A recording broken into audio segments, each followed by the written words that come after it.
Yeah, so, okay, so we might as well get started. So nice, I'm so happy to see everyone here, people who are here in person and online.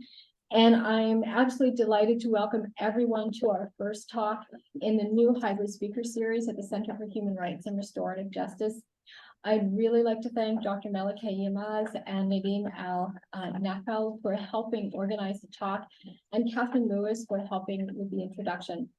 And I'd also like to thank the Office of the Vice President, Research, for supporting the series through this Research Centers and Initiatives Engagement Fund. The Center for Human Rights and Restorative Justice takes a broad approach to human rights and restorative justice.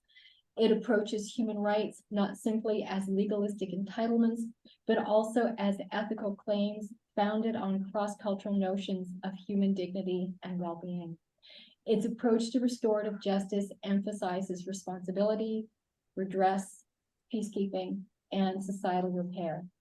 The work of CHRRJ is founded on the belief that collective acknowledgement of past atrocities, redress of present abuses, reflection and repair through restorative justice processes can help build more equitable and inclusive societies. Before I introduce our guest speaker, though, I'd like to take the time to offer the land acknowledgement to recognize the Indigenous inhabitants of the land that we're guests on and where we work and study.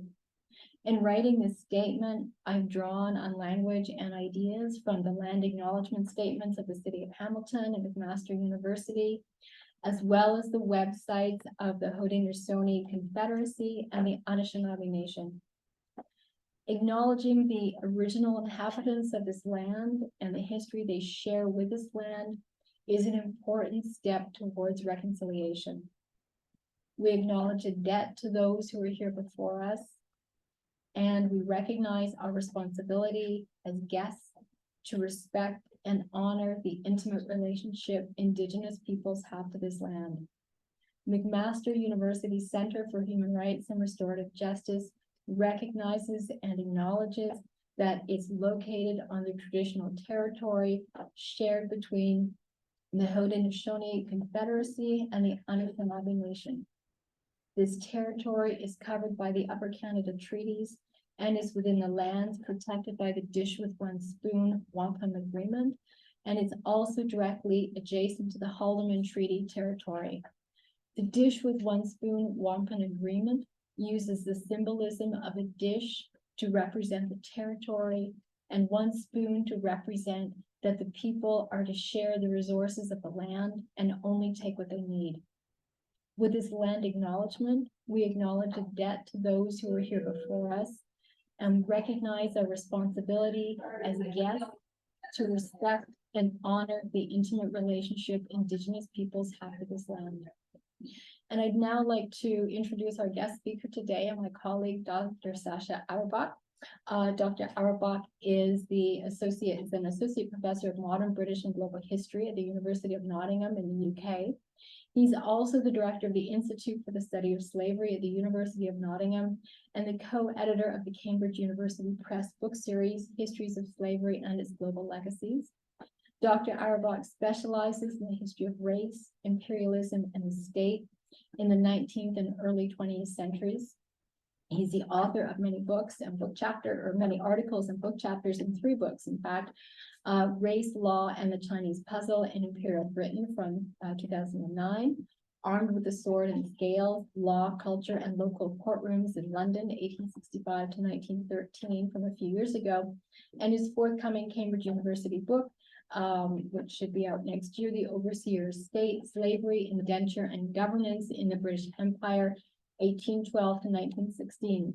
Dr. Auerbach's current project looks to build upon previous investigations of the complexities of post-slavery societies in the Caribbean through the examination of colonialism, science, and aesthetics, and the relationship between slavery, public health, and state authority in the 19th century.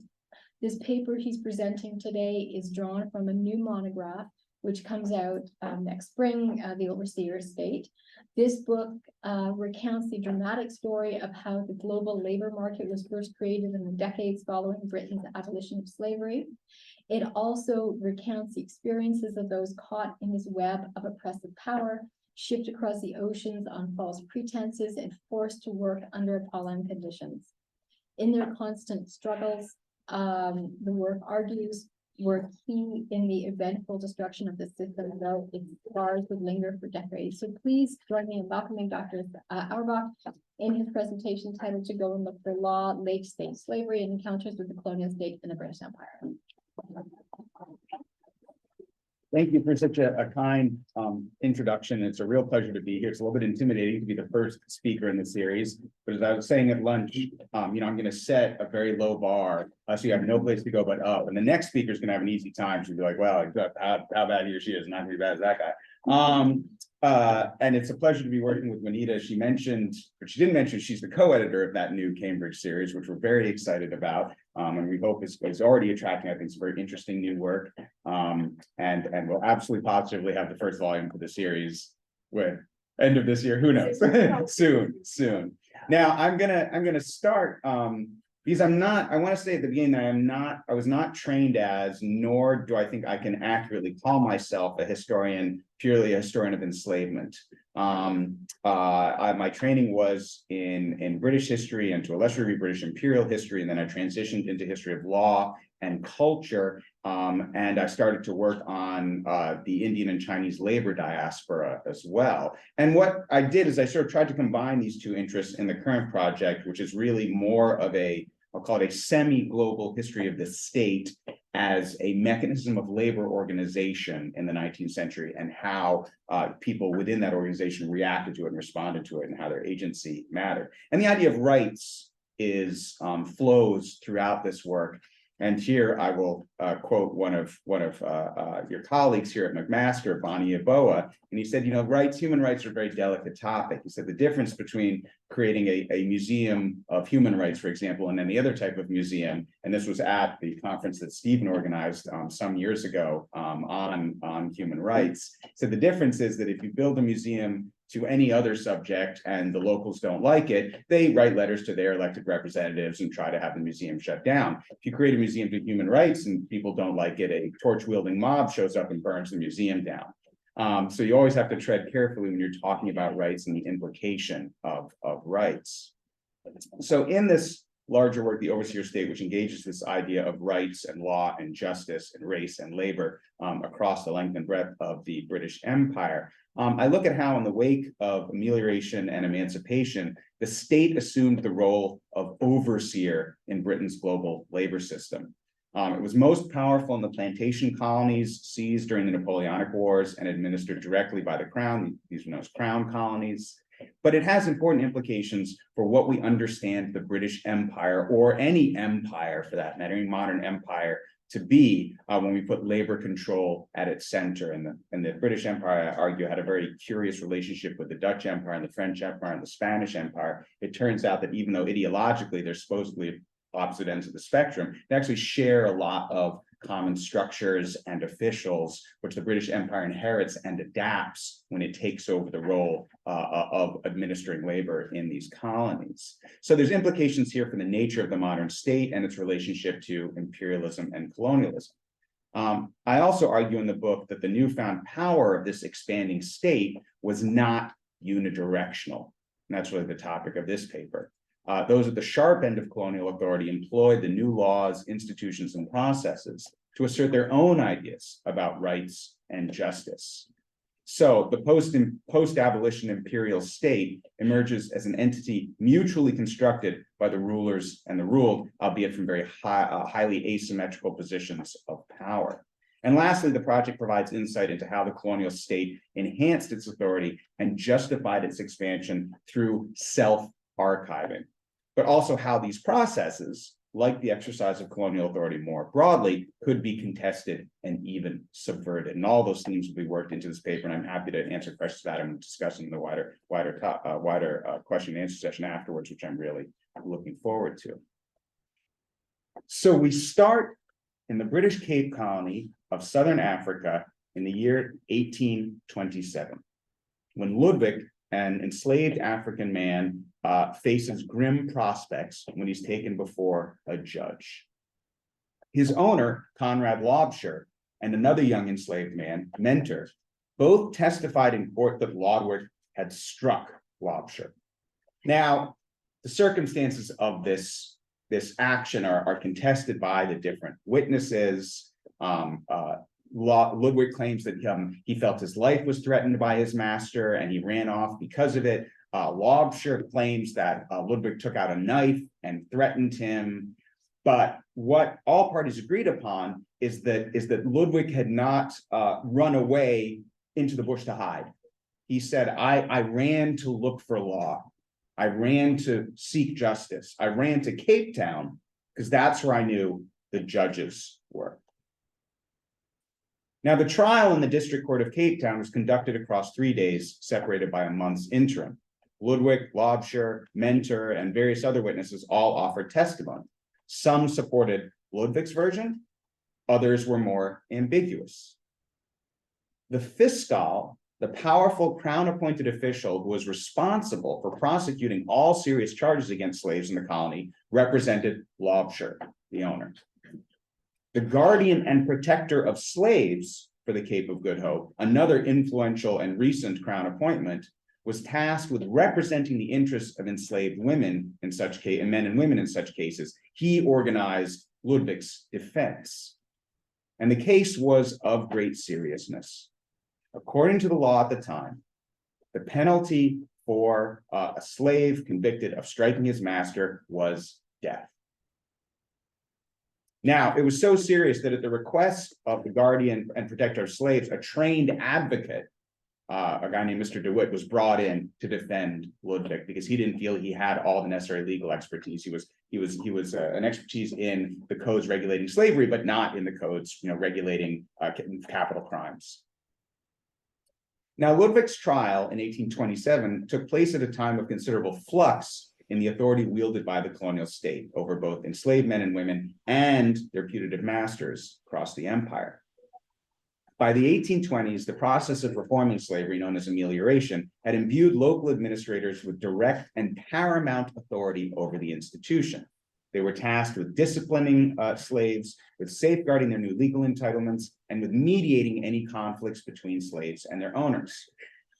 This ultimately made crown-appointed officials responsible for ensuring both that order was maintained among the enslaved population and that their rights with regard to illegal punishment and abuse were respected. So the fiscal was an older, more established official. He's actually inherited from Dutch and Spanish slave management systems. The fiscal, an older official, was aligned closely with the first of these two duties, with maintaining order. The protectors and guardians of slaves, a recent addition to imperial administration, were responsible for the second task, for ensuring that the newfound rights of enslaved African men and women were respected and they couldn't be abused without consequence. So on the surface, the contest in the Cape Town courtroom pit Ludwig against Lobsher, slave. But in a wider sense, with the fiscal on one side and the protector on the other, the case arrayed the apparatus of the colonial state against itself in an adversarial trial over which of these two aims, order and the authority of slave owners, or the rights and protection of the enslaved, would prevail in this particular case. At the trial's conclusion, this advocate that had brought in, Mr. DeWitt, astutely challenged the prosecution's case, primarily on legal grounds. The primary witness, the other enslaved young man, Mentor, must be discounted, he said, since Lobsher had promised this young man his freedom in return for supporting testimony for his side. And since the criminal law required the reliable testimony of two witnesses in any capital conviction, this was alone enough to prevent a full conviction. His testimony was tainted, couldn't be counted as one of the two reliable witnesses. But beyond the failure of the case to meet the technical requirements of the law, DeWitt argued that there was the larger context of history to consider. As he explained, the law requiring that any slave who struck their master must be executed, quote, had been for a long time in disuse. The circumstance much changed This case was not of such atrocity as to call for so severe punishment. Law, history, and justice all demanded that Ludwig should be spared the gallows. This held true even if he had struck Lobsher in the manner alleged, which had not been proven beyond a reasonable doubt in any case. The presiding magistrate disagreed and sentenced Ludwig to death by hanging. Now, Ludwig's trial was one of the many thousands that was conducted across the British Empire over the course of amelioration, and the case illustrates the complexity of the state apparatus that had been created to manage an enslaved workforce and the institution of slavery itself in that transition from slave status as private property to their reincarnation post-emancipation as crown subjects with rights. Despite the lopsided and highly racialized power dynamics of colonial labor governance, slaves' interactions with state agents and institutions became a common occurrence across the empire during the final decades of slavery. This encourages a historical view of the period that, while clearly recognizing the violence and abuse that haunted interactions between figures of white authority and the Black subjects over whom they wielded that authority, moves beyond a stark dichotomy of oppression and resistance.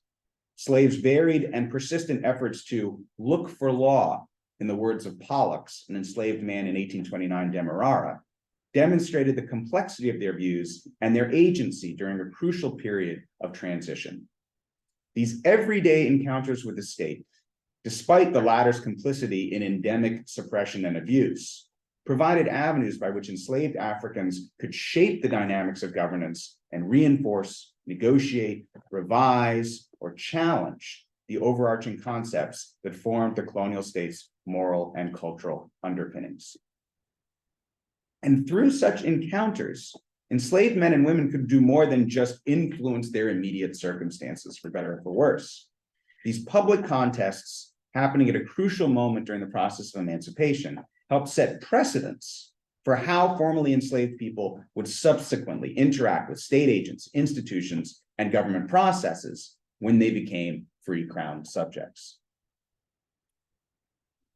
A reassessment of the changing role of this local state apparatus, the local in its execution, but imperial in its scope, a reassessment of the changing role of the state apparatus as the mediator between the enslaved and slave owners is particularly urgent in the light of the recent recognition that in the wake of the American Revolution, the middle power of crown-appointed administrators was thought by many in authority across Britain's apparatus of imperial governance to play a very crucial role as both a prophylactic against colonial despotism on one hand and colonial disorder on the other. So these local agents like the fiscal and the protector of slaves and the local magistrates really are in many ways the fulcrum of colonial authority.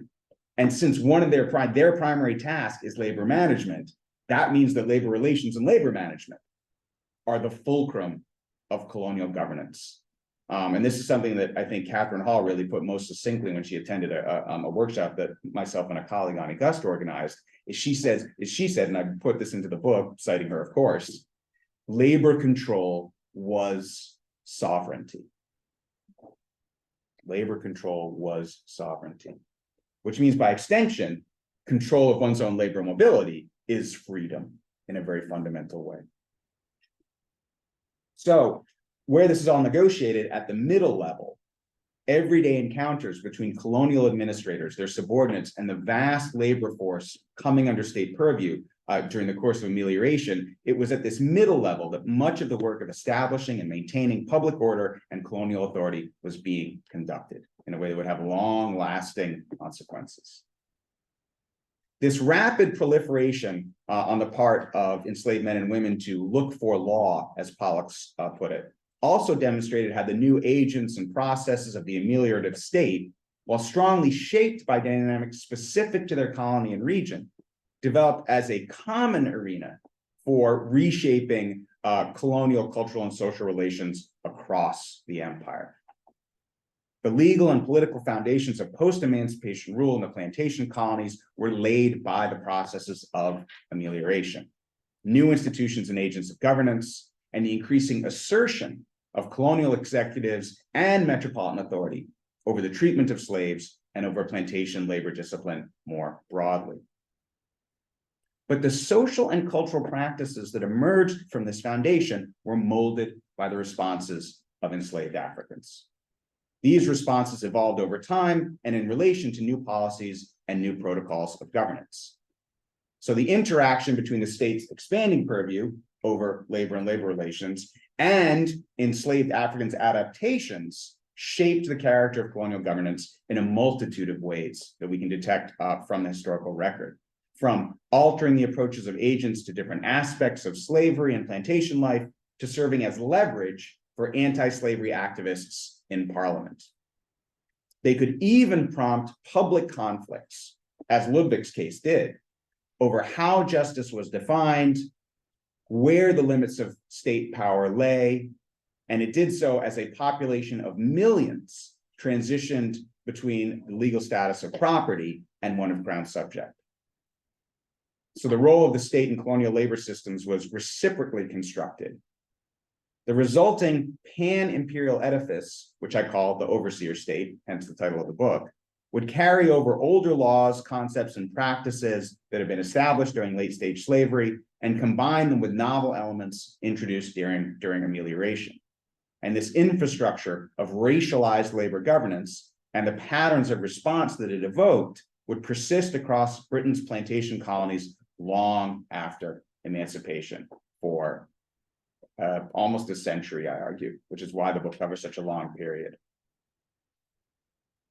What else is important about this? Well, lastly, slaves' efforts to look for law and the responses those efforts provoked provide insight into a crucial but understudied aspect of the final years of slavery in the British Empire.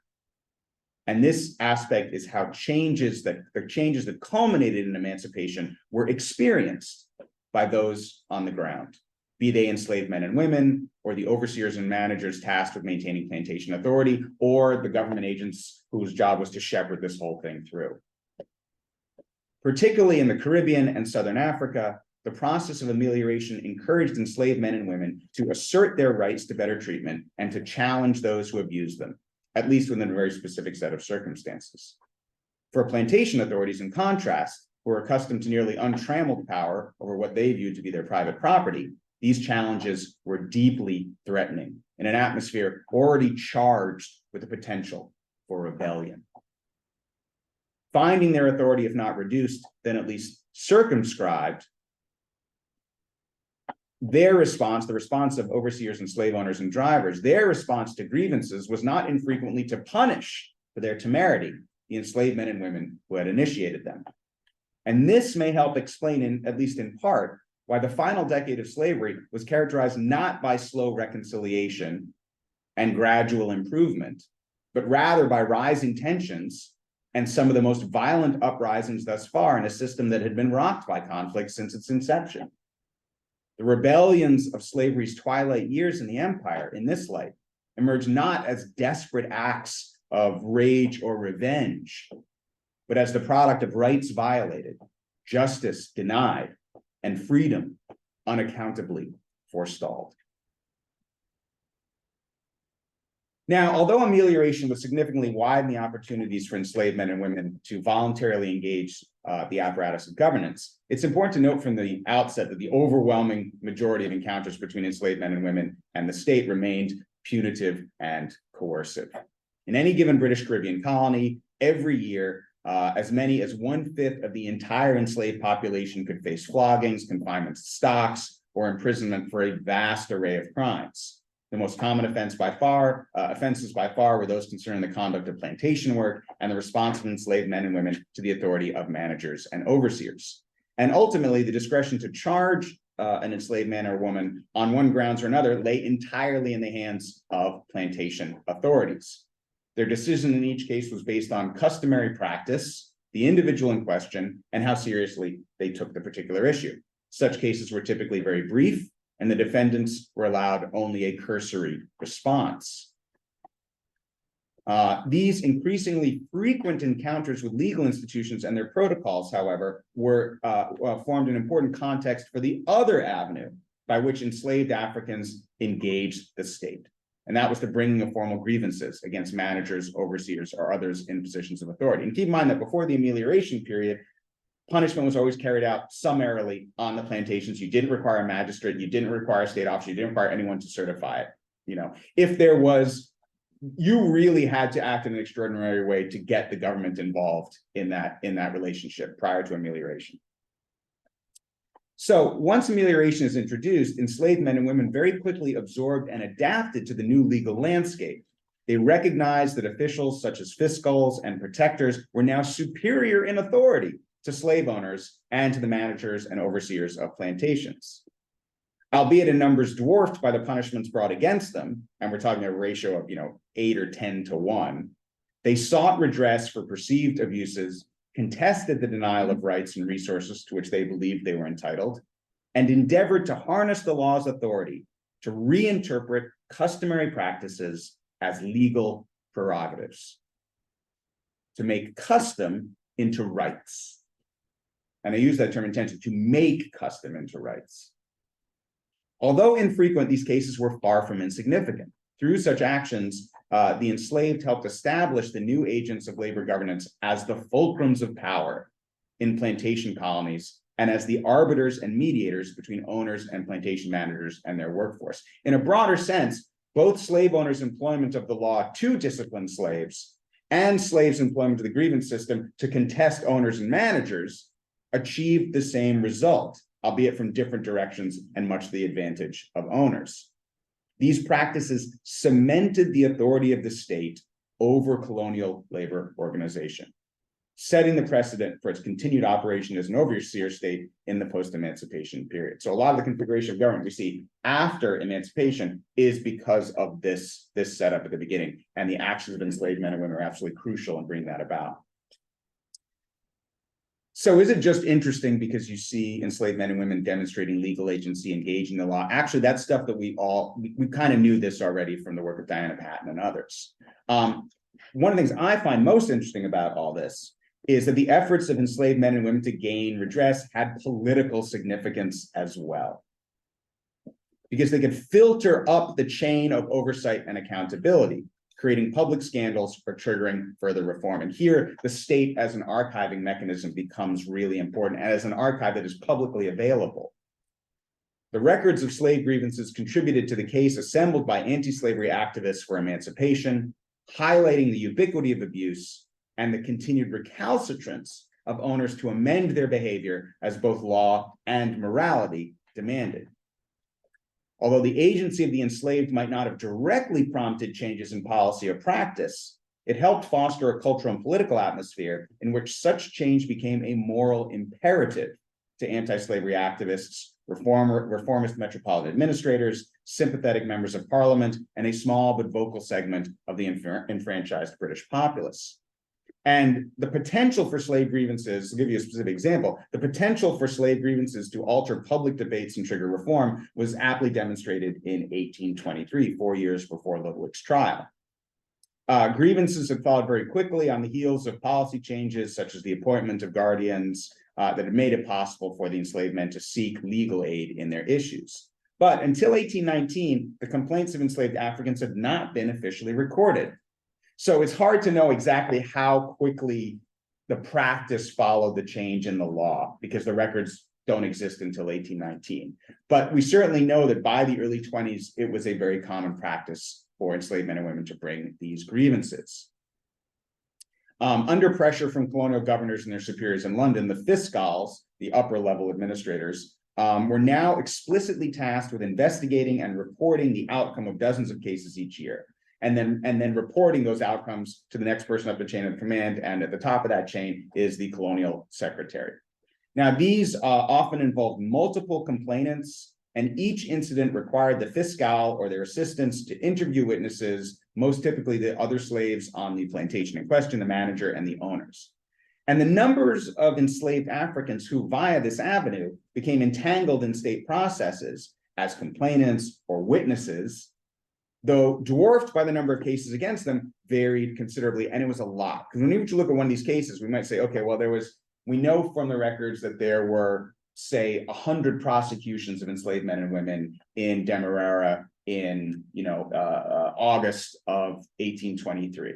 And there were only 6 complaints made against owners. Keep in mind that each of those 6 complaints likely involved somewhere between 3 and a dozen enslaved men and women, plus the witnesses they brought to the court. Whereas labor complaints against them typically only involve one person. So by the 1820s in Berbice, which is part of today part of British Guiana, was annually witnessing several dozen instances of legal action being taken by slaves against their masters. And if we can hit that slide, just not this group, but those of you playing the home game, not everybody knows where British Guiana is. We can go down one slide to the map so people can see. Oh, there we go. Okay, there we go. British Guiana. Now the map's from 1880, because it's from another part of the book, but it'll do for our purposes for those who don't know where British Guiana is. Berbice was annually witnessing several dozen instances of legal action being taken by slaves against their masters. The case of Felix, an enslaved man from the Scotland plantation, was just one of several initiated in August 1822. Felix alleged that the manager of the state regularly took the wives of slaves for, quote, connection, that is to say, intercourse. Felix's wife had been particularly abused for this purpose. To make matters worse, she had become pregnant as a result, and since the child had been born, quote, the manager is always punishing him and his wife without cause. 10 other slaves from Scotland had already complained to the owner of the plantation, Dr. Brewer. He had promised to remove the offending manager, but no action had been taken up to that point. The acting fiscal of the colony, W.M. Scott, reported that he had proceeded to Scotland, accompanied by Dr. Burr, the owner, and questioned the manager and the other slaves on the matter.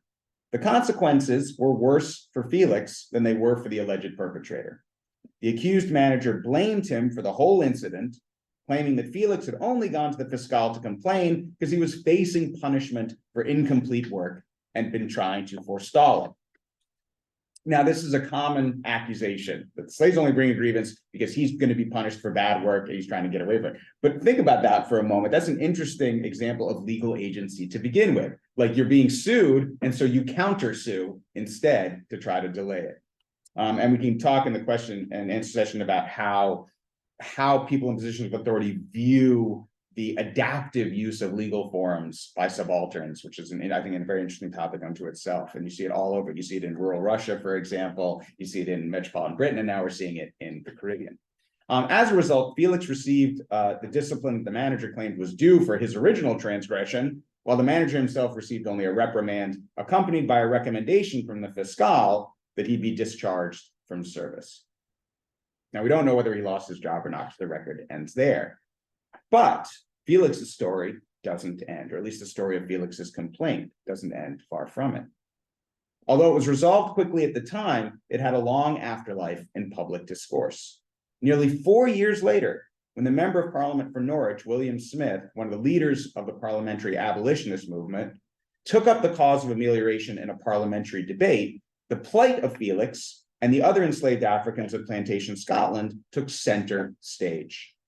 The miscarriage of justice in his case, where the manager was briefly dismissed, actually, no, we do know this, he was briefly dismissed, but then he was rehired, was offered by Smith as a blatant demonstration of the failures endemic to the entire legal system in the colony. Most egregious among these, Smith maintained, was the close alliance between judicial officials and slave owners. He had proofs in abundance, Smith declared, that 9 out of 10 persons appointed to guard against abuses were themselves the most interested in their continuance. The local magistrates, often drawn from the merchant class, were a particular problem since, quote, they were in every instance the friends, companions, and even relations of those who might be supposed the aggressors. It could not be expected, Smith lamented, that the slaves would derive much benefit from their interference. The only remedy was to enact regulations by which all judicial officers in slaveholding colonies, not just those in Berbice, but across the empire, all judicial officers in slaveholding colonies would be appointed from the metropole, and that those chosen must subsequently be prohibited from owning or employing slaves. Not them, but their wives as well, and they were to be forbidden any financial involvement whatsoever in the plantation system. Now, Felix was unlikely to have held out much hope that his testimony would have brought him redress, at least not directly. The fiscals or protectors had the discretion to dismiss a slave's complaint after a preliminary investigation. It was only on rare occasions that they were carried forward to prosecution before a local magistrate.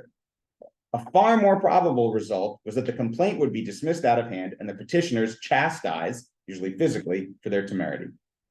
In the early years of amelioration, fiscals, with their close ties to the plantocracy, often seemed more dedicated to preserving the reputations of plantation owners against the alleged insults of their slaves than they were in shielding the latter from abuse by managers, overseers, or drivers.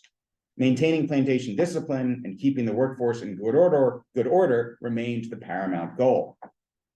Despite the low chance of success, the considerable likelihood of punishment from the fiscal or retribution from the owners or managers, and the overwhelming focus of judicial authorities on charges against slaves, by the late 1820s, complaints by enslaved men and women had become a common practice all across Britain's slave colonies. From Jamaica and Barbados to the Cape of Good Hope and Mauritius, the enslaved regularly approached the newly installed protectors and guardians of slaves, seeking redress for a wide variety of grievances. The most common causes of complaint can be broadly divided into three categories: grievances about work and work discipline, grievances about physical well-being, and grievances about their status vis-a-vis ownership and freedom.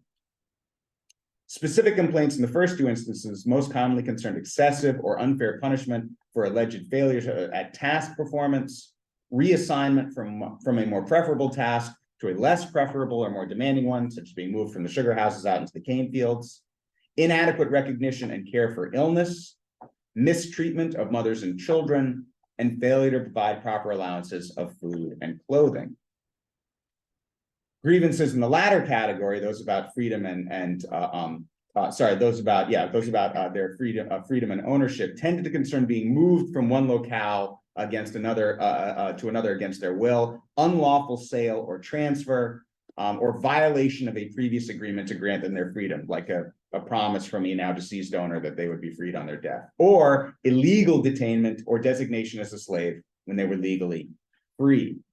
And a curious thing, I don't talk about it much here, but a curious thing about these reform laws is for the first time ever in the British Empire, the legal precedent was set that every African in the Caribbean system was free unless there was a document that proved they were a slave, not the other way around.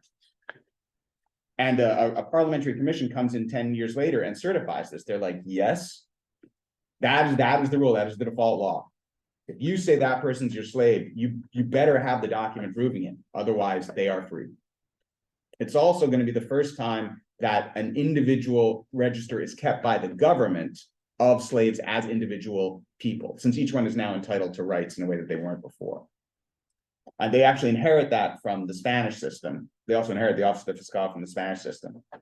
The Spanish had a very interesting intersection of views on slavery, but something we can talk about in the questions. So what you're really seeing here is very much a European system, not just a British system. So these grievances were filtered through a sieve designed primarily to root out frivolous complaints and maintain labor discipline. And they were recorded by officials who approached the testimony of the enslaved with powerful prejudices.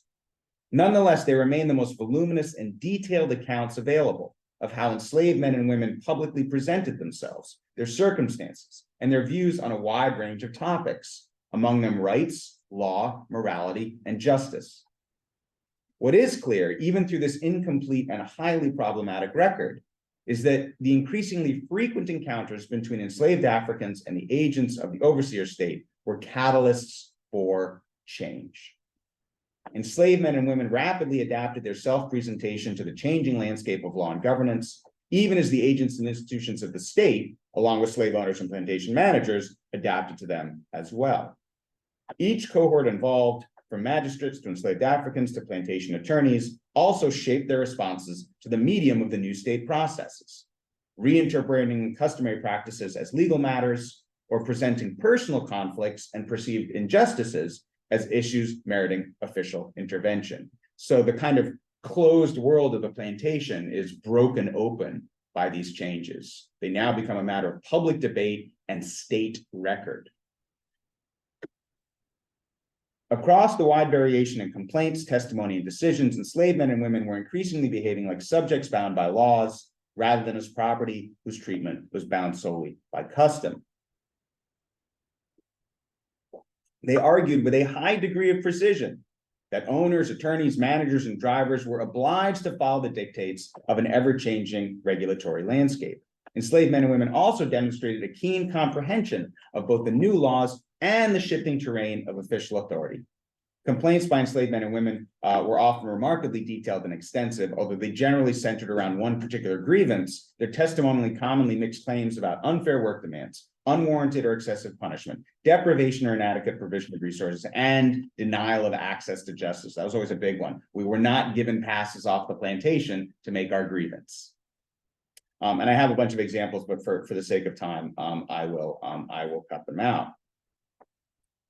Now, with a legal system that continued to sustain planters' authority and prioritize the punishment of the enslaved over their protection against illegal treatment, by the late 1820s, the public reconciliation of ameliorated slavery with the image of just rule and moral colonization was becoming increasingly problematic for slave owners and their supporters in government who wished to see the institution preserved. Keep in mind, emancipation was never a foregone conclusion. The idea was we can reform this institution, we can make it beneficial for all, we can sustain it, we just need to moderate it.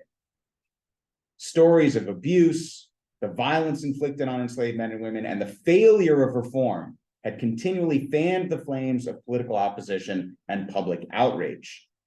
Amelioration had been operating for more than a decade, and yet had seemingly failed to bring about an end to the abuses of the slave plantation system. The apparent faltering of reform catalyzed changes in procedures for addressing slave complaints, in the tenor of the complaints themselves, and in their results. In the early years of amelioration, the responsibility for handling complaints and overseeing all cases had typically fallen on the fiscal, this senior, more traditional official inherited from the Spanish system.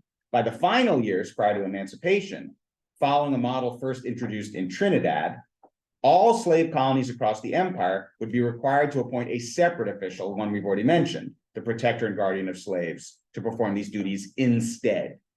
When it became clear the fiscal was operating in such a prejudicial manner, they brought in a new official to do it instead. These guardians and protectors of slaves will eventually morph into the guardians and protectors of immigrants, occupying the same role for the Indian and Chinese indentured laborers. They're going to show up by the hundreds of thousands in the same territory. The advent of protectors in the 1820s signaled another significant change in the resources available to the enslaved and in the potential outcomes of the complaints. Although still largely supportive of owners' authority, protectors were more likely than fiscals had been to intervene and recommend changes to slave management practices. They tended to do so only in the most flagrant cases, but the fact that they happened at all is quite remarkable. And I have records, for example, of one person being charged the equivalent of 100 pounds, which is a lot of money at the time, because of a complaint that was filed by a 14-year-old enslaved boy. As I said, these cases pit the state against itself, but it is the agency and initiative of enslaved men and women that start that contest in many ways. So I'm mindful of time. We've been going, where do we stand? It's quarter past, so it's been like maybe 35 minutes. Okay, so I'll try to move towards a conclusion. Now, given such clear prejudices towards slaves' complaints and the state's nearly unwavering support of owners' authority, why did enslaved men and women continue to engage the state at all? They knew that the most likely outcome was they're going to be beaten for filing the grievance, and even if it goes to court, they're not going to win their case. Why, by the hundreds and hundreds and hundreds, do they still file these complaints? Well, if the goal is not a formal result, then the goal must be an informal result. I mean, and these are intentional acts. You have to organize your witnesses. You have to know the regulations in case. You have to file your grievance. Then you have to show up in court with your witnesses. Sometimes slaves brought physical evidence, like if they'd been shackled with iron collars, which was against ameliorative regulations. You could only use wooden ones after amelioration. They would bring the collars and say, "This is what he put me in." Slaves, through long years of experience, would have known that their complaints were highly unlikely to prompt a formal punishment. One of the most common reasons to make a complaint was to seek confirmation of what had formerly been a customary practice and was now a matter of regulation, which the representatives of the state had the final say. So one example of this is a case brought by 8 enslaved men and women about a manager who says, look, he confined us to stocks for bad work. And when we were in the stocks, which are not supposed to do to female slaves anyway at this point, he took all our chickens. And we need those chickens. Those are our chickens. And we've always had the right to raise chickens on our common ground. And the magistrate says to the estate manager, you have to pay them for their chickens. And if I find that you have confiscated their birds again, there'll be a criminal charge. And you're like, well, they're just chickens. You know, that extra food could be the difference between life and death for these folks. Also, chickens are a tradable commodity too, so you can trade them for other necessities. So with these cases, the enslaved are seeking affirmation of customary rights as legal rights, and they succeed in several instances where I found. And sometimes it's just the magistrate saying, you should have paid more attention to the amelioration regulations. To the amelioration clearly state, you cannot do this. For example, you cannot administer physical punishment beyond a certain number of lashes for each crime, or you can't administer it with a device that is not the whip. Now that doesn't seem like much, but the difference between being beaten with a wooden truncheon and a whip is quite significant. In some cases, you know, by the end of slavery, one particularly kind of activist colonial governor basically says, look, okay, if you're going to administer lashes, and this is common all over amelioration, if you're going to administer lashes, you can bring the slave to court, you can get them convicted of this labor offense, but you cannot deliver the lashes, nor can your overseer. That has to be done by an agent of the court. And that's kind of part of the amelioration regulations. But this governor says, not only that, but every magistrate who oversees this case has to travel to the plantation where the offense happened and record the evidence and interview slaves. And, you know, for some of these magistrates who are kind of elderly guys, this means traveling across a tropical landscape for tens of miles and doing it multiple times. And basically within a year, corporal punishment has ceased entirely in that colony, just because the magistrate's like, no, like you want to, no, you can't lash him. You can do something else. You can give him half rations or put him in the lockup, but you can't lash him, because I am not getting on my old cart with my old swayback donkey and riding 20 miles into the plantation country just to certify this. That's it. No more lashings, no more legal ones in that colony. So moving to a conclusion, what this all culminates is the failings of amelioration are so obvious that when the Mauritius Legislative Council debates, okay, how are we going to implement amelioration and emancipation? They look at the Trinidad model and this split authority of fiscals and protectors, and they say, this doesn't work. This doesn't work. We're not going to use it.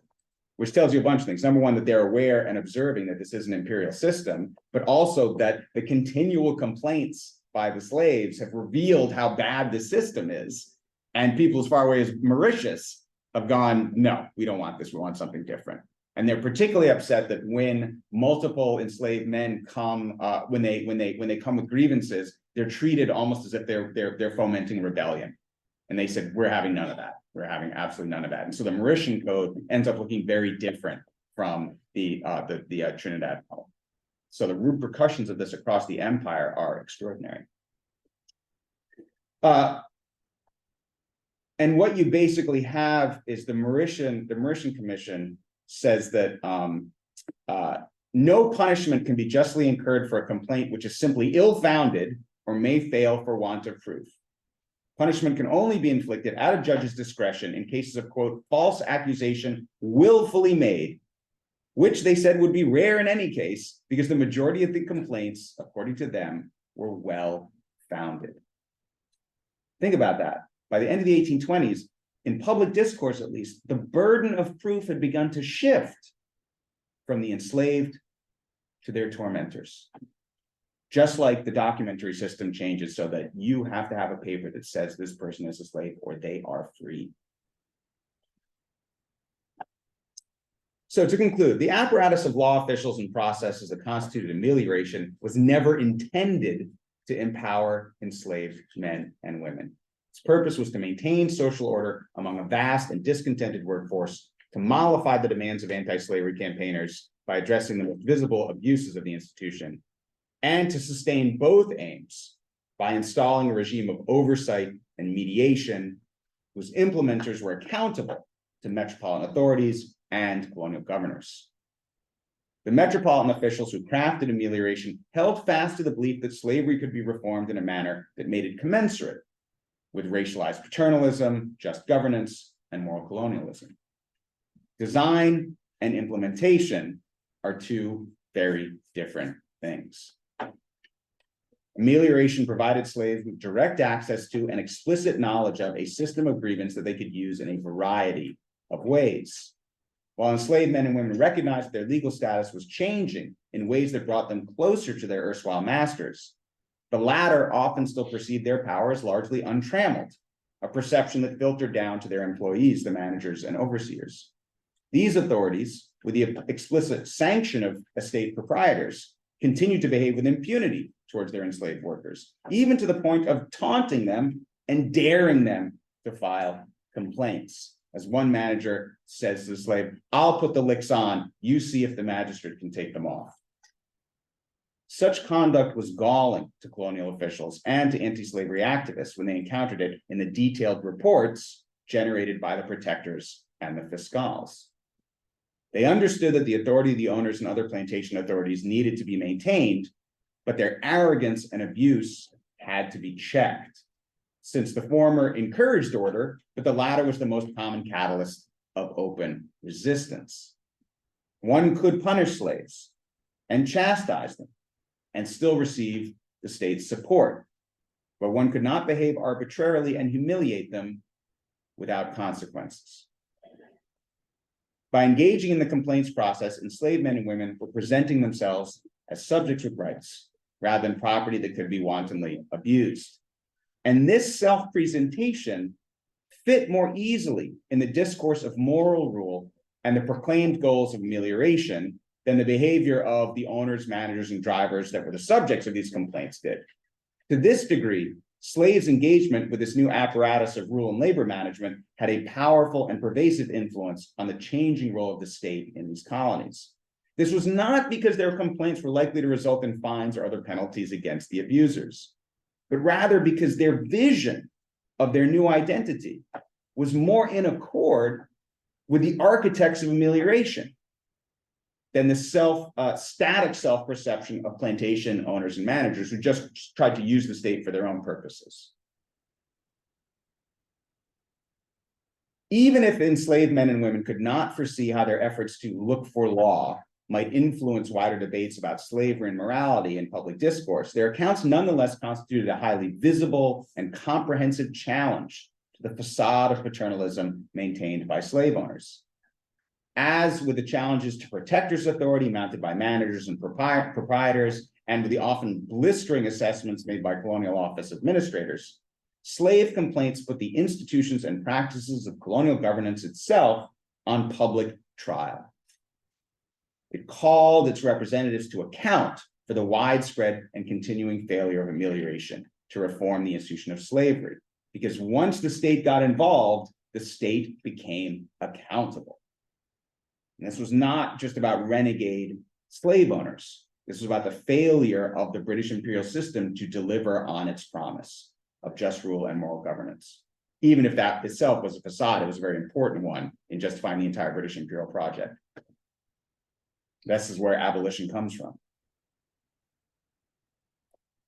These complaints forced those in authority to reckon with the ideas of morality, justice, and fairness, and to recognize that with the growing public and official recognition of the cruelties inherent in slavery, the status of enslaved men and women with regards to the law and the state had been irrevocably altered. This was dramatically demonstrated when Ludwig, the Cape Colony slave discussed at the beginning of the article, faced capital punishment for allegedly striking his master, Lobsher. The presiding magistrate, in sentencing him to hang, had taken a conservative path, following the letter of established law rather than the changing landscape of practice and perception on the issues of enslaved men and women and their rights. He was sentenced to hang.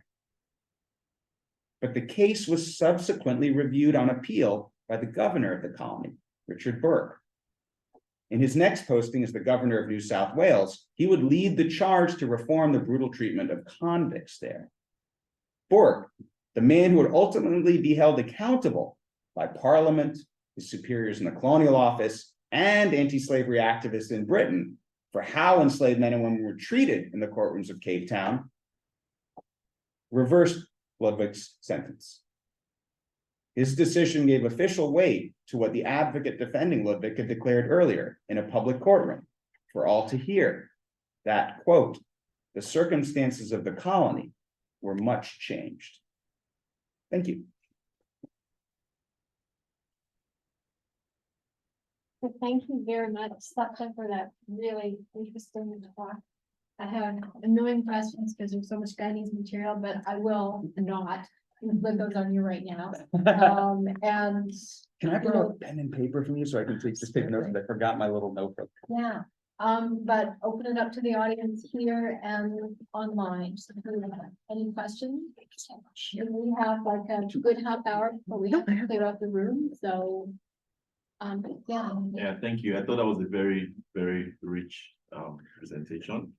And I could see a lot of parallels between the framework of slavery and some of the literature I've read of colonialism, particularly how law is very important for holding up the slave state or the plantation state in this particular case.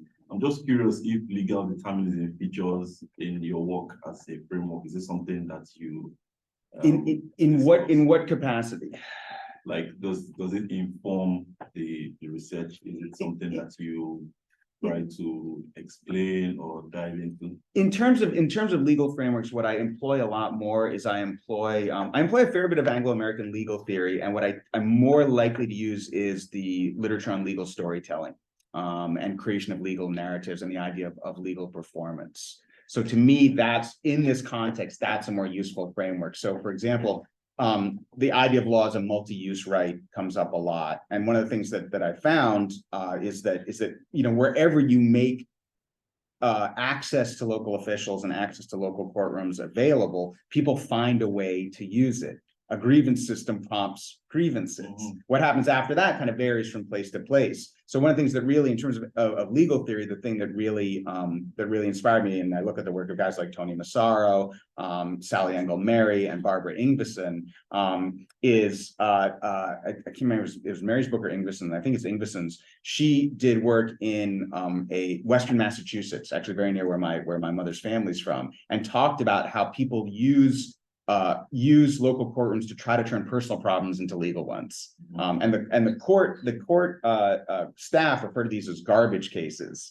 But what I think is interesting is how the idea of the state and the function of the state changes according to its daily uses. And that's, I think, what you're really seeing here.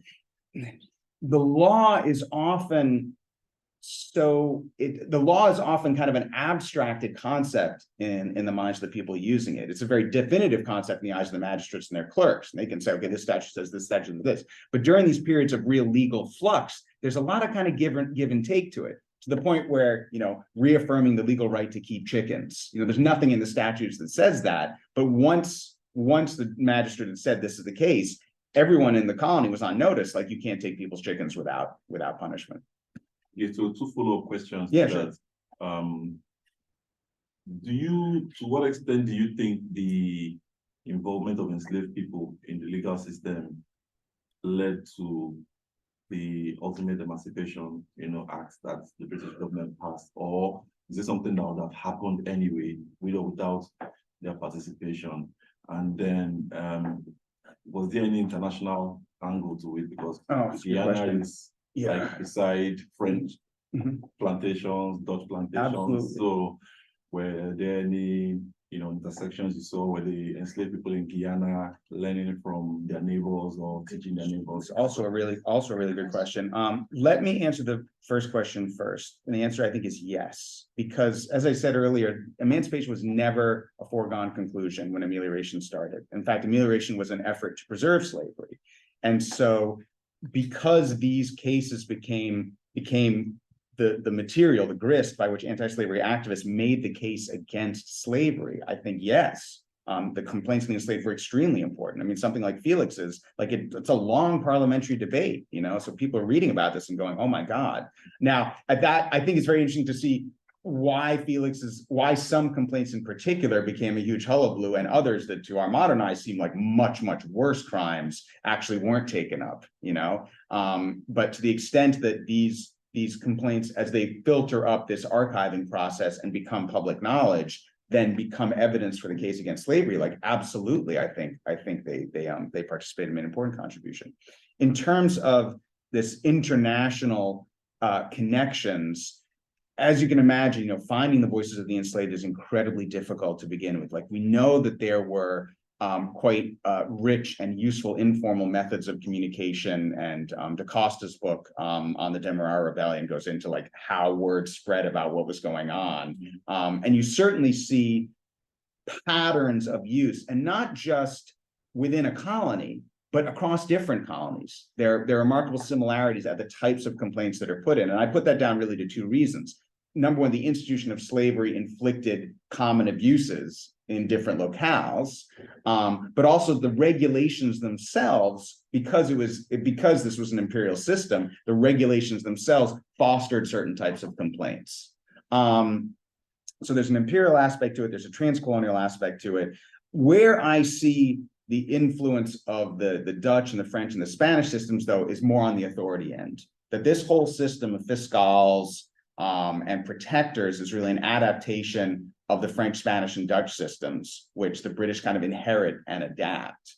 And the reason was that in these much more centralized systems, the fear of insurrection was in many ways much greater, but also slaves were in part property of the monarch, because the revenue, the taxes collected of them went into the monarch's coffers. So you don't want people to mistreat their slaves, because you'll have a higher slave mortality rate, which reduces your tax revenue. So it's in the interest of the monarch to preserve the slave population. So the first slave registers were introduced by the Spanish in an attempt to make sure that the mortality rates aren't too high. So what you have, and you know, for those who do British imperial history, I think they find this particularly interesting. You have a system that is predicating itself morally on the ideas of liberalism and freedom, and contrasting itself with French tyranny and absolutism, but it's adopting the same centralized methods when it comes to labor control, even down to hiring the same agents.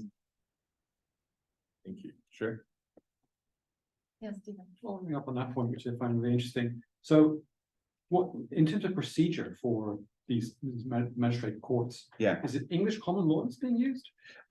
They pass these orders in council, basically, which depending upon the colony, like most of the colonies I deal with, so they're crown colonies, they don't have a proper legislature, right? They're not like Jamaica. They have a legislative council. And what will happen is the legislative council will you can come in one of two ways. Either the colonial office passes an order in council, which is then distributed around the colonies, or sometimes these legislative councils create an order in council or create a regulation, then it has to go up to the colonial office for approval. In the end, the colonial office has the ultimate authority. So there's instances where, and I think it's either in Trinidad or Guyana, or Demerara, where they create a code, a revised code. They're under orders to create a revised code, and it goes up to the colonial office, and they say no. They basically veto it, and they say you're going to have to alter it. So it's certainly skirting parliaments. It doesn't require any parliamentary approval. It's largely an administrative machinery. Right. I was thinking more in terms of procedure, because like, so you've got a mix here. So like, it's in the Scottish system, you still have fiscals, right? You still have the Procureur General, yeah. I noticed when I went to Dundee, I saw their office. Right, which is continental law. Yeah, right? yeah. And there you know, unlike the English common law or English common law procedures, which you'd have in the 19th century, where the accused has to mount their case. Yeah. Right. There's no counsel for them. Yeah. You know, there's no prosecutor. Yeah. But now because obviously enslaved people can't do that. Yeah. They need to have an official to do this for them, and the state needs to have a prosecutor, which so they take this continental language. So I'm just but then you have a magistrate on the JP model. Yeah. So it's a real it's a weird melange of things, isn't it? And keep in mind that a lot of these grievances are handled just to the first layer of filtering. Like they make the grievance to the protector or the fiscal in an earlier period. The person investigates it and says no. So the ones that go up to the magistrate's courts, once it gets there, it's summary justice. The magistrates are very similar to the London. They have the same powers and they're bound by the same strictures. Last point. Does this follow on for indentured laborers, and is there a similar system for indentured laborers? Exactly the same system, and in fact, they make the same kinds of complaints. So this is one of the legacies of this system, is the whole structure. The protectors, the magistrates as the arbiters of labor discipline. Like this doesn't go away when slavery goes away. This is the most important legacy. And then what happens at the very end of the century is, as indenture goes out of style, master and servant law kind of grows to take its place. And this is all like master and servant law is much older, but it interacts and interweaves very interestingly with the ordinances on indenture and the ameliorative ordinances. Because technically master and servant law is only supposed to apply to contracted individuals. It doesn't apply to ameliorated slaves. Then you get an apprenticeship system, which technically they're contract workers, and then you get indenture, which is all about the contract. But indenture has its own ordinances that are kind of modeled on master and servant, but they're not the same because they don't want to treat Indian immigrants in the same way that they treat white laborers. Thank you. Good, thank you, Steve. Yeah, other questions from the audience? Tracy. I have one questions, but one of the things I was curious about, so you just mentioned you dropped the case of a 14-year-old boy and a 100-pound fine, I think it was. So was there something specific about that case that really resonated with people, that this had to be punished? Or no, the reason it's so high is because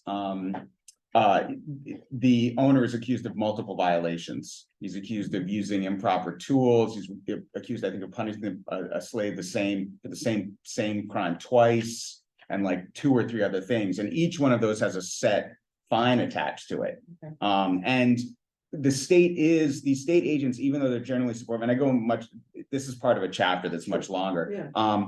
The state steps in when the abuse is really egregious, because basically the argument that state officials make and the people trying to protect slavery, especially in the 1820s, say is the real problem here is renegade slave owners. Like the system can be fixed. We've got the protectors, we've got the fiscals. They, slaves can make grievances now, but there's still some bad apples out there. So we need to weed them out.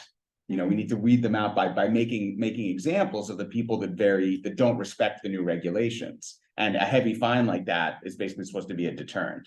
It's only at the end of this period that there's so many of these instances that they can no longer say, oh, these are just exceptions. After 15 years of failed attempts, it becomes clear that the state is part of the problem, not part of the solution. Guess I am. It's sort of related because it seemed that who are the estate managers? And because it seems often they're the ones being accused, not necessarily. Actually, no. It's usually okay. So you basically have 3 levels of upper authority on the estates. You have the owners, who increasingly many colonies are absentee landlords that have cosmopolitan interests. Then you have what's called the attorney, and an attorney is usually someone who is standing in for the estate owner and does it for multiple different plantations. And then you have a manager who is almost always assigned to just a single plantation, and underneath him are the overseers and the drivers and the task gang bosses. So the people that tend to get accused, because the owners rarely have personal interaction with the slaves. Exactly. The people who tend to get accused are the managers, managers and overseers. Who are they? The managers, they're local guys. The Portuguese are sometimes managers, drawn from the lower middle class, Creole population. You don't, at least I didn't find, certainly not in the Caribbean. In Mauritius, you do have some Indian managers, but that's of indentured labor plantations, not slave plantations. Sometimes they're from Scotland. Sometimes they're from Scotland, Yeah, quite a few Scottish managers. Yeah, I mean, it's, the empire is, the sugar industry is going to go into decline after mid-century in the Caribbean, but it is seen as a place of economic opportunity, so you do get a large European migrant population showing up. And then again, and then the Creole population. Thanks, Tracy. So Nadine says there's an online question. Yes, so they ask, to what extent was the successful uprising in Haiti or even the John Brown / Harper's Ferry and other uprisings influenced these legal evolutions and rulings? Was the evolution of the courts driven by fear or by instrumental goals of establishing a more efficient labor market or by the overall morality / immorality? That's a good question. I would say both. Effective governance of the labor system is seen as a mechanism for forestalling rebellion. And again, part of that philosophy is inherited from the continental antecedents of the overseer state. In doing so, they fulfill their self-proclaimed moral goals of being a paternalist system, of one that is ruled by law. So it's both image maintenance and instrumentalist. Now, again, you can answer that question from the perception of historical actors. Were the people involved in this, like guys like you guys that demanded change, first amelioration and then changed the amelioration system, and guys like William Smith, like, were they sincere in their desire, in their mind, to be the saints rescuing the enslaved population? As far as we know, by and large, yes, though of course, very much couched in these ideas of racial difference. Were there also people in the system that were incredibly cynical and instrumental about it and were just like, well, let them make their complaints, and at least that'll keep them from rebelling? Absolutely. I mean, you see the same thing in the London magistrate system when those courts become available to working class people. Are there some magistrates who are like, these people deserve justice, like they shouldn't be abused like this? Sure. And there are others that are like, yeah, I'm going to have to listen to, yet another 16 housewives complain about noise in the staircase, because if I don't, the next thing that happens is they start beating on each other, and then I've got a serious case in here. So it is meant, I think if you ask its structural purpose, I think its structural purpose is an escape valve for the tensions of the system, by and large. You spoke actually a little bit to it just now when you referenced the escape valve. Yeah. What I'm wondering is if you can speak a little bit more about the motivations behind inserting these cases as amelioration progresses, particularly because I'm contrasting it, for example, to the indentured labor period, where at times you see the use of law in very cheeky ways in order to deliberately self-advocate, as opposed to this like reaction to a very difficult system in the period of enslavement. And so I'm wondering if there is any, through your research, any examples of where there might be deliberate self-advocacy or other rationale for why they were trying to insert themselves into. And that's, dealing with such limited records as we are, intention is always difficult to determine. We're talking about a population that didn't leave accounts of themselves to any great degree. I mean, we do have this wonderful autobiographical piece by a laborer in Jamaica who witnessed the whole apprenticeship system, and he talks about a bit about the emotional satisfaction of defying these authorities. And I have other incredible cases where, clearly people are thumbing their nose at the system. Like, for example, I have an enslaved woman who is being hassled by the authorities, and she drops her trousers in the field, displays herself, and says, you can kiss my black, and then there's just a blank. And we can imagine what noun is filled in there. And this person's my hero. So there's an opportunity to make your case and to say, like, I am such a person as deserves justice, or I don't deserve to be abused in this way. And there's an emotional payoff for that, like being able to embarrass the manager, the owner that's tormenting you. But you're taking a huge risk when you do it. And there's also an element of performance to it as well. Like, these people build legal narratives. And one of my colleagues said to me, they said, what is to be gained by doubting the honesty of these subjects? And I said, well, think about what's to be lost by assuming that they're the only honest ones in this system and they're always telling the truth.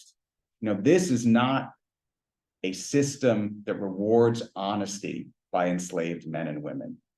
And they have learned through painful, sometimes fatal lessons, the price of saying what you feel and saying what you mean. So what's really important to me is to give the people I'm talking about, even if I don't have a pure unfiltered insight into their intentions, give them credit for being complex, intentive historical actors. But I try not to make assumptions about why they do it. I can only assess, like, for example, if they're always losing these cases, why do they still bring them? And the conclusion I came to is they do secure significant informal benefit from them, because otherwise it's not worth a very, very severe beating just for having the temerity to complain. Other questions from our audience or Nadine? I'm curious if you saw any nexus between the law and technology. In your work. So for instance, were there cases of, say, enslaved people sabotaging equipment, to punish their owners, so to speak? That's a really good question. I haven't come across, because keep in mind the records that I'm using, I'm not looking that much at the prosecutions of enslaved men and women for labor offenses, because other people have already done that, and it's fascinating work. I'm much more interested in the other side of the equation. And since damage to property wasn't considered part of the ameliorative regulations, there was already other laws on the books for that. I don't really look at that. In indentured labor, I certainly look a lot more at technologies of inspection, transportation, the way that property is used differentially within the system. For example, when estate owners don't pay their indentured laborers, the court becomes empowered to seize their goods and then sells them and distributes the money to the workers to cover their wages. So that interaction of, and sometimes the workers want the equipment and not the money. They're like, well, because we want to become smallholders, like, we'll take the cart and the mule, don't just sell it, like, we can use that. But in terms of machine breaking, again, it's just not the kind of cases that I look at. Right. Really good. Okay, I have a question. And I have a question actually about the sources that you're using. I mean, I'm familiar, of course, with the fiscal reports and the colonies that would become British Guiana. I've used in my own research. I haven't used protectors reports in place like Trinidad, or are there equivalents also in like St. Lucia? The reports tend to be, they're very large documents, and they tend to cover, they usually come out, when they come out, they'll just do like part 1 and part 2. I mostly look at the Crown colonies, because I got to put boundaries on this somewhere, and I've already got the Caribbean, South Africa, Mauritius, and Southeast Asia. And then for Mauritius, which I mostly do indentured labor, not enslaved men and women, I also look at the magistrates' records, magistrates' communications, magistrates' correspondence, again, records of grievances, and those are actually really cool, because they're not collated as reports. They're actually the clerks.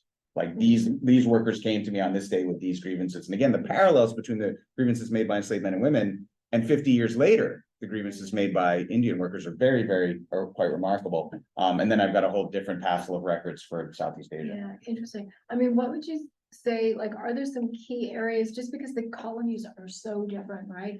Like, just in the British Caribbean, let's say, like, what would be some of the key differences between these protective reports from Trinidad and the physical reports for like a place like Demerara or Berbice, or some of the, because like St. Lucia was former French colony, Trinidad was like everything, Guyana was Dutch and then British. Well, keep in mind that there is a tendency to try to, that a system is created in one place or tested in one place, and then it spreads. So the initial place that this is tried out is Demerara and Trinidad, and then that becomes the general model throughout the Caribbean. So you have the same agents, more or less the same regulations, up until the point where Mauritius looks at it and goes, we want something different, and discard. So I call it the Trinidad model, because that's really where it's piloted.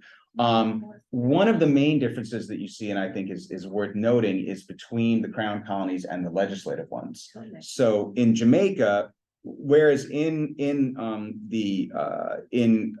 Berbice and Demerara, the magistrates are, at least the initial cohort of magistrates is often brought from London. In Jamaica, the magistracy is much more entangled socially with the plantation. And you have a few, I think, absentee plantation owners too. They're much more socially entangled with the plantation owners. But Jamaica actually adopts some of the same methods. They just try to shave off the metropolitan influence. They have the magistrate system, they have protectors, they have special magistrates to hear the cases brought by enslaved men and women, because it serves the same purpose for them. Like, it's still a safety valve for them. So I actually called the Jamaican example, and I spent about half a chapter on it. I called it the overseer state in miniature, because they just do it on their own without metropolitan influence, Interesting. or with much less metropolitan influence, I should say. Stephen. Oh, I was just struck by, I mean, there's a bit of a parallel 100 years apart in books, not in the history, between what you're doing for the 1820s and 30s here and Lord Billy in the 1920s and 30s, and the same We phrase. seek British justice, yeah. We seek British justice. We ask for British justice. So there's this notion that that people subject to it can use the British the symbolic power of the British claims that we are just and a people that run by laws. Seems to be really powerful, and people who are oppressed by it can use it against them. Not always effectively. Oh yeah, well, keep in mind that it's at the core of British, what the British state and British civilization is. I mean, they claim it is, well, as their self-proclaimed identity. And this is why I think it's interesting to compare what I'm doing with something like what Carolyn Elkins is doing, saying, look, at the heart of it is violence. This is a violent empire held together by violence, and we can see the legacies of the violence everywhere.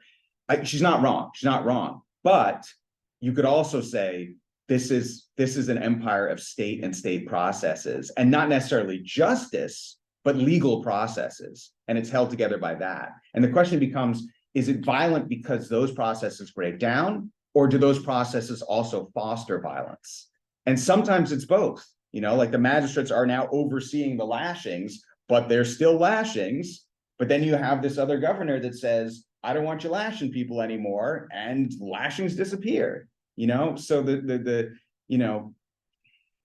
I think maybe the state comes off as this kind of evil entity in my story, the overseer state. It's hard to see it in a positive light. But then again, you got to consider the alternative, which is, what does colonialism look like without the structures of a strong state? How does it differ? We try not to use ideas of better and worse, but what are the consequences of not having this system? But that's something that I think, looking at this in a global perspective and looking at how labor relations operate where you don't have an overseer state, I think would be really interesting, and hopefully someone will make that comparison, but it's not me, this book's done, so. I have a question. So you mentioned that slaves sought affirmation of customary laws. Customary rights as laws, so as legal entitlements. I'm curious, what customary laws, given that a lot of the enslaved people came from Africa, so were these customary laws from Africa, or these are creolized laws that came from living together in that space? And then, like, in addition to that, how were the slave, the authorities establishing that what people were claiming as customary rights were indeed customary rights? Because there's a parallel in colonial Nigeria where customary laws would become, like local laws approved by the colonial authorities, but there will be assessors. If I was written some work on that, talking about how assessors would confirm for the courts that true, this is, thing. So do you have anything like that? Well, I should say from the outset, I'm not talking about a system of legal pluralism. I'm not talking about a system where the slaves had one set of laws that they thought was laws and they brought with them, and then the plantation colonies had another set of laws. As far as everyone was concerned, there was only one set of actual statute laws, and that was the laws of the colonizers. When I talk about and that's why I use the term customary rights, not customary laws. When I'm talking about customary rights, I'm talking about the unspoken agreements between the enslaved workforce and managers and owners that have evolved over time. Which is like, well, you could say, well, the slaves really have any power in it? Well, an intelligent manager will not violate custom because he knows that this risks disorder and resistance. And in the end, the plantation doesn't operate if the workforce is downing tools or rebelling. The British system, the degree to which violence was a part of it, we're now becoming more and more aware, but officially it's not an empire or a labor system held together primarily by violence, because it's A, counterproductive, and B, really expensive to do that. Now, there's only one, there's the military forces stationed in the Caribbean at this time are not that large. I do know they moved, don't they move the West India Regiment from Jamaica to British Guiana at one point in this Yeah, process? I think after the Demerara Rebellion, they moved them. Yeah, and it becomes smaller like after the turn of the like after the end of enslavement. That military presence shrinks quite dramatically. So these customary arrangements are very important for both sides. So when I talk about customary arrangements, custom being recognized as law, it's things like the right to have a garden plot, the right to collect firewood. So many days you can't put an enslaved woman back into the fields until a certain period of time has passed between her giving birth. You can put her on light work, but you can't put her back into the cane fields. There's a whole host of them. I mean, I haven't really cataloged them, but there's a lot. And some are more important than others. And it's those that you see, they're not written directly into most of the amelioration regulations, but over time, they actually end up getting incorporated into them. Because people are reading these reports and saying, okay, like what does the workforce consider to be abusive? What do they consider a violation? Well, let's put that in the next version of the amelioration regulations and try to avoid that problem again. But and some of these claims by enslaved peoples, these were the product of this relatively late slave period, right? So they're the product of, many of them were the product of the amelioration period. So like the late 18th century, the early 19th century, in which, planters and officials on both sides of the Atlantic were trying to encourage the enslaved population to grow, to increase in numbers. And so there are all kinds of these so-called benefits that were offered often to women. So women who had more than like 3 or 4 children, they didn't have to work in the fields and so on. And so then these laws and these regulations, the products of the late 18th and early 19th century, after enslavement ends and we're in the apprenticeship period in the 1830s, formerly enslaved people, they look at these so-called benefits and they're like, you know what, these are still relevant for us. And so people demand their maintenance. And so then you have during the 1830s, you have protests by formerly enslaved women who are apprentices, saying we're not going to work because we didn't have to. I've had 5 children. I didn't have to work in the 1820s. I'm sure as heck not going to have to work now, right?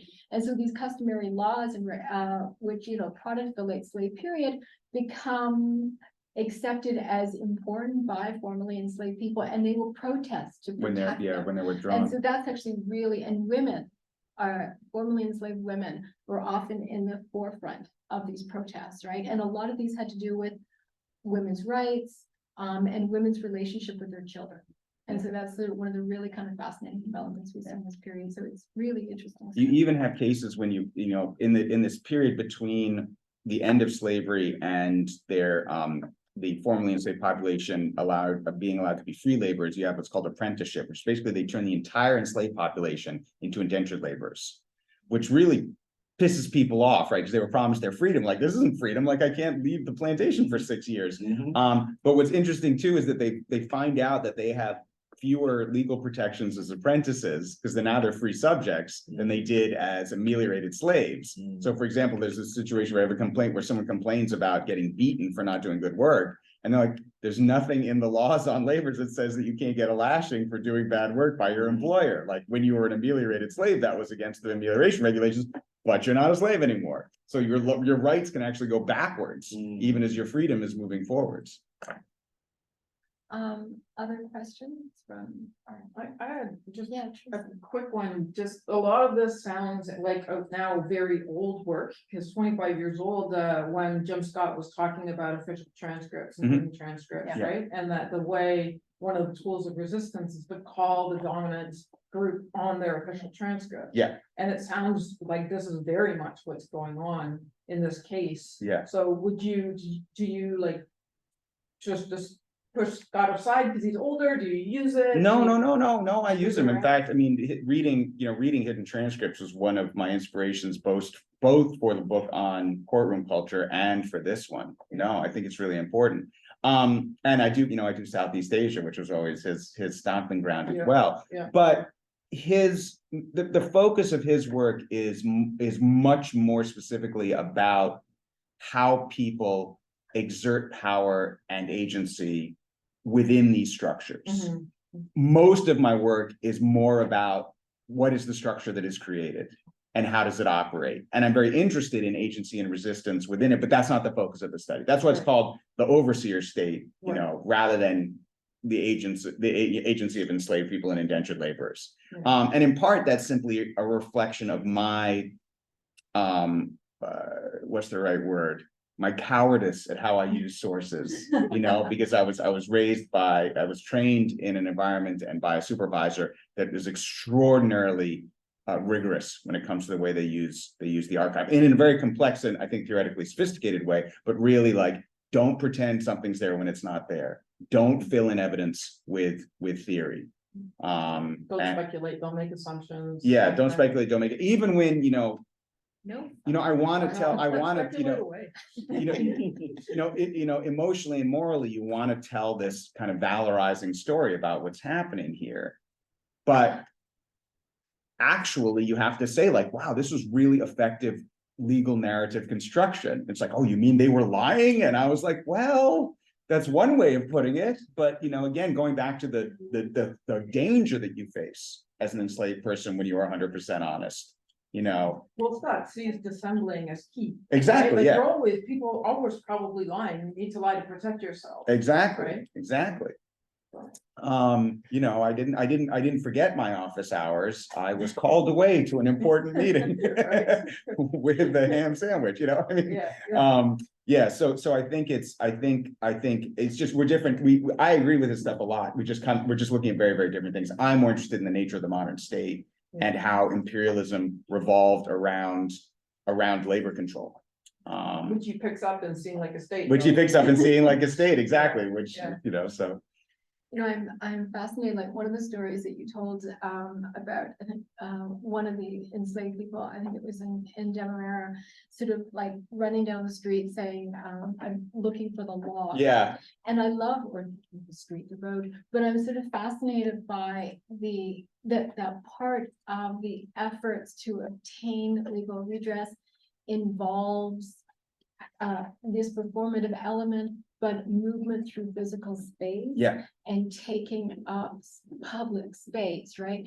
And Atika, I don't know if you were thinking about, but I was thinking about, the indentured workers in British Guiana.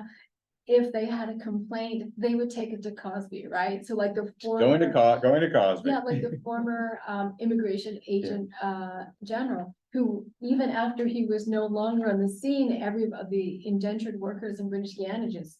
The guy who was there, his name could have been John Smith. Yeah, it's Cosby. It's Cosby. And they would leave, and in the sources would describe like parades of people leaving the plantation, going down the road. Yeah. We're going Cosby, and we're gonna make our case. Yeah. And they're making a legal case, but it's very powerful because it's physical and it's taking up public space, right? And I just saw like this really kind of wonderful connection when you were talking about the case of the enslaved person and then what we see during the indentureship period. So I thought that was lovely. Well, not to promote my own work, but I'm going to promote my own work. The English Historical Review article about the labor demonstration in British Guiana talks exactly about that. How they blockaded the plantation road. First, they go to the court and they don't like it, and they say we're not going to. First, they try to march the governor.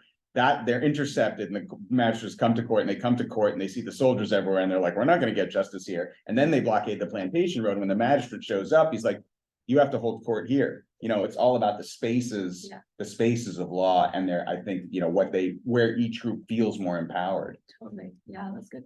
And as Juanita was saying that, I was remembering an example that I looked at in the newspapers in the 1920s where they were starting to advocate for themselves and gather, the ability to mobilize, and they wanted to have a voice in a particular situation. I can't remember all the details now, but in that case, they all gathered together and tried to go and insert their voices. And when one person was checked, he asked, why did you even vote on this? You didn't have the appropriate claims to be able to vote here. And he said, well, because I had worth.